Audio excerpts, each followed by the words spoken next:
Nepal premier league एनपीएललाई लिएर यति बेला देशभरि चर्चाको माहौल बनेको छ। जताततै यसै एनपीएलको होहल्ला छ।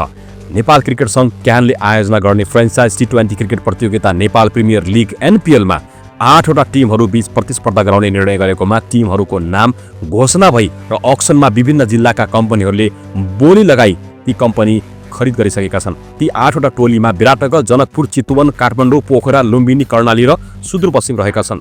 जसलाई अझै सजिलो गरी बुझ्ने हो भने विराटनगर किङ्सलाई एमएडी ड्रिम स्पोर्ट्सले 1.51 करोडमा खरिद गरेको छ भने जनकपुर बोल्ट्सलाई 2.5 करोडमा खरिद गरियो। चितवन राइरोजलाई चितवन मेडिकल कलेजले 1.86 करोडमा खरिद गरिसकेको छ। काठमाडौँ गोर्खाजलाई कान्तिपुर पब्लिकेसनले 3.33 करोडमा खरिद गरेको छ।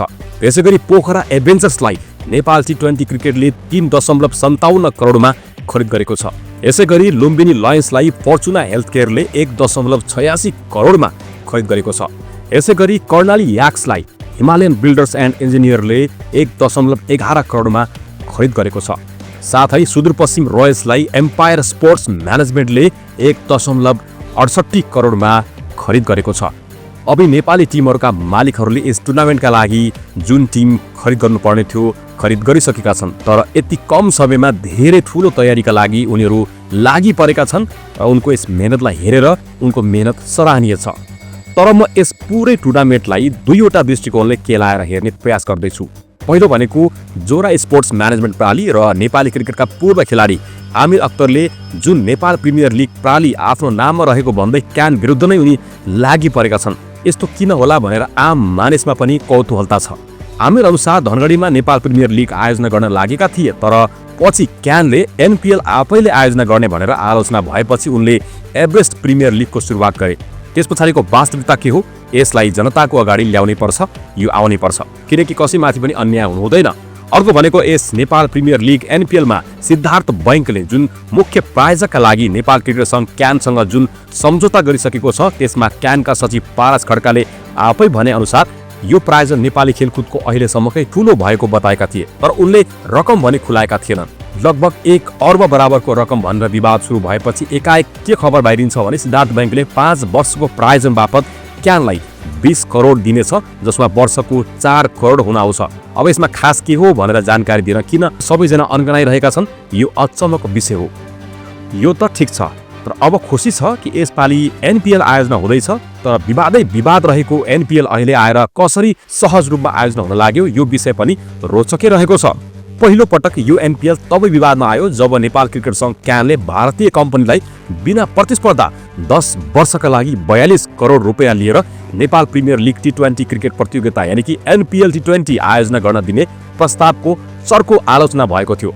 त्यसपछि एनपीएल टी20 को ड्राफ्टमा भारतीय कम्पनी 73 स्पोर्ट्स लिमिटेड यानी कि S3 र क्यान बीच 2020 जनवरी 9 प्रारम्भिक सम्झौता पत्रमा एमओयूमा हस्ताक्षर भएको देखिएको थियो। तब यो झन विवादको विषय बन्यो, किनभने क्यान र S3 बीच जुनियर क्रिकेट च्याम्पियनशिप आयोजना गर्ने विषयमा समेत पनि एमओयू भएको थियो, जसकारण केही न केही घोटाला भइरहेको छ भनेर आशंका गरिएको थियो र मानिसहरूले शंका गर्ने ठाउँ खडा भएको थियो। अचम्मको कुरा त के पनि हो भने जब क्यान आईसीसी को निलम्बनमा समेत परेको थियो त्यति बेला नेपालमा 3वटा फ्रेन्चाइज क्रिकेट लिग आयोजना भएका थिए। धेरैले क्यानको निलम्बन फुकुवा भएपछि एनपीएल क्यानले नै आयोजना गर्नुपर्छ भनेका थिए, तर क्रिकेटको नियामक निकाय क्यान एनपीएल आयोजना विदेशी कम्पनीलाई दिन हतारिएको थियो। यसले पनि यसलाई फरक दृष्टिकोणले हेर्नुपर्ने अवस्था बनेको थियो। यसभन्दा अगाडि यो एनपीएल किन पनि विवादमा पर्यो भने यस एनपीएल टी20 को नियम कसले बनाउने, फ्रेन्चाइजको टिम कस्तो हुने र लिगमा नेपाली खेलाडीहरूको अवस्था कस्तो हुने स्पष्ट भएकै थिएन, त्यसकारण पनि विवाद थियो। यसअघिको एनपीएल ड्राफ्टमा कम्तीमा 2वटा क्रिकेट मैदानको स्तरोन्नति गर्ने प्रस्ताव थियो, तर कुन मैदानको विषयमा भने उल्लेखै थिएन। यस विषयमा पनि यो विवाद खडा भएको थियो। अर्को पटक यो विवादमा तब आयो जब एनपीएल को ड्राफ्टमा अन्य लिगलाई मान्यता दिन नपाइने उल्लेख रहेको पाइयो। त्यो हुँदा Dhangadhi premier league, Pokhara premier league र एभरेस्ट प्रिमियर लिगले आयोजना मान्यता पाउँदैन भन्ने अवस्था जुन सृजना भएको थियो, किनकि यसअघि राष्ट्रिय स्तरमा सञ्चालन हुँदै आएका यी लिगको भविष्य पनि एनपीएल टी20 पछि अन्यलमा पर्ने देखिने अवस्था रहेको थियो। किन भन्नुहुन्छ भने कुनै पनि देशको एउटा मात्र आधिकारिक राष्ट्रिय टी20 लिग हुने बताउँछन्। जस्तै भारतमा IPL मात्र रहेको छ, अर्को ICL त्यही भएर पनि सेलाएर गयो। अहिले पनि क्यानले नेपाल प्रिमियर लिग NPL को प्रत्यक्ष प्रसारण भारतीय च्यानल स्टार स्पोर्ट्सबाट गर्ने भएको छ। यसमा रकम पाउने भन्दा पनि उल्टै रकम तिर्नुपर्ने कुरा छ। अब यो अहिले सचिव पारस खड्का भएपछि निर्णय बाहिरिएको छ। यसले पनि नयाँ विवाद थपिएको छ। हुन त यसमा हाम्रै फाइदा बढी देखिन्छ, किनकि NPL T20 लाई अन्तर्राष्ट्रिय स्तरको बनाउने दायित्व स्टार स्पोर्ट्सको भइहाल्यो, किनकि वो अहिले अन्तर्राष्ट्रिय स्तरमा ख्याति प्राप्त स्पोर्ट्स च्यानल हो। तर नेपाली ब्रोडकास्ट कम्पनीहरूलाई यसले गर्दा चोट पुग्न सक्छ र विवाद पनि खडा हुन सक्छ। अब यो भयो NPL का विगतदेखिका विवादहरू। अब अहिले NPL मा समस्याहरू के हुन सक्छन् वा निम्तिन सक्छन् यसतर्फ पनि ध्यान दिन जरुरी छ। NPL सुरु हुने भएपछि म्याच फिक्सरहरूको आँखा यसमा रहने नै छ। अब यस्तोमा यदि आयोजक कम्पनीबाट अलिकति पनि सूक्ष्म गल्तीहरू हुन गए र अनैतिक गतिविधिहरू हुन पुग्यो भने NPL म्याच फिक्सिङ जस्तो गहिरो समस्यामा फस्न सक्छ। नेपालले यसमा ध्यान दिन किन पनि जरुरी छ भने 6 वर्ष अगाडि काठमाडौँमा नै एसियन प्रिमियरशिप नाम दिएको एउटा प्रतियोगितामा म्याच फिक्सिङका कारण बदनाम भएको थियो।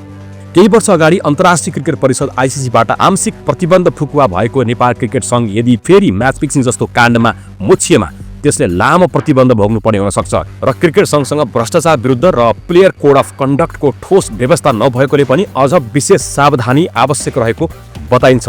जस्तै कि तपाईँ सबैलाई थाहा छ कि म्याच फिक्सिङका लागि भारत विश्वको सबैभन्दा ठूलो बजार हो। IPL जस्तो इभेन्ट्समा ठूलो सावधानी अपनाउँदा पनि बेला बखत फिक्सिङको विषय आइरहन्छ। त्यसैले क्यानले आयोजना गर्दा यसमा विशेष ध्यान पुर्याउनै पर्छ र NPL लाई बेदाग बनाउनु पर्छ। अब अन्तिममा हामी त्यो विषयमा जाउँ जुन विषयका लागि यो भिडियो बनाइएको छ।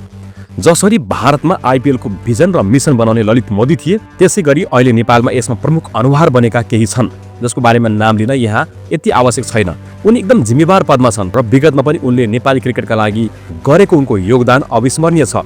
तर आजको यस भिडियोमा हामी भारतमा BCCI ले IPL सुरु गर्दा के गल्तीहरू गरेको थियो र के लुप होल छोडेको थियो जसले गर्दा ललित मोदीले अर्बौं रुपैयाँ लन्डन लिएर गए र त्यतै बसाइ सरे। आजसम्म पनि उनलाई भारतमा फिर्ता ल्याउन सकिएको छैन। त्यसैगरी NPL सुरु गर्दा क्यानले ती कुराहरूमा ध्यान दिन अति जरुरी छ। ललित मोदीको कथाले हामीलाई के सिकाउँछ भने चाहे सफलता कति नै ठूलो किन नहोस्, इमानदारीको अभावले सबै समाप्त हुन्छ। IPL चम्किन्छ तर त्यो चमकभित्र लुकेको छ एउटा कथा जसले हामीलाई सधैँ सतर्क गरिरहन्छ। यस्तै गरेर यदि अहिले नेपाल प्रिमियर लिगमा पनि यस्तै केही घटनाहरू नघट्लान् भनेर भन्न सक्ने अवस्था छैन। त्यसमा पनि हामी नेपालीहरू ढुक्क भएर बस्ने अवस्था त रहेन पनि। अब नेपाल प्रिमियर लिग अर्थात् NPL मा घट्ने प्रबल सम्भावनाहरू के छन् त कुरा गरौँ। 1. टेलिभिजन अधिकारको हेरफेर हुन सक्छ। नम्बर 2. आफन्तहरू वा नजिकैकालाई फाइदा दिने षड्यन्त्र। नम्बर 3. कर छली र अवैध लेनदेन हुन सक्छ। नम्बर 4. नियमको उल्लङ्घन हुन सक्छ। नम्बर 5. राजनीतिक दबाव र व्यक्तिगत फाइदाको खेलहरू। अब यति केही कुराहरूमा ध्यान दिने हो भने बाँकी सबै कुरामा हामी नेपाली दर्शकहरू ढुक्क भएर खेलको आनन्द लिने अवस्था या वातावरण बन्न सक्छ। र बाँकी त यस NPL ले केही यस्ता कामहरू पनि गरेको छ जसको प्रशंसा त हामीले गर्नै पर्छ।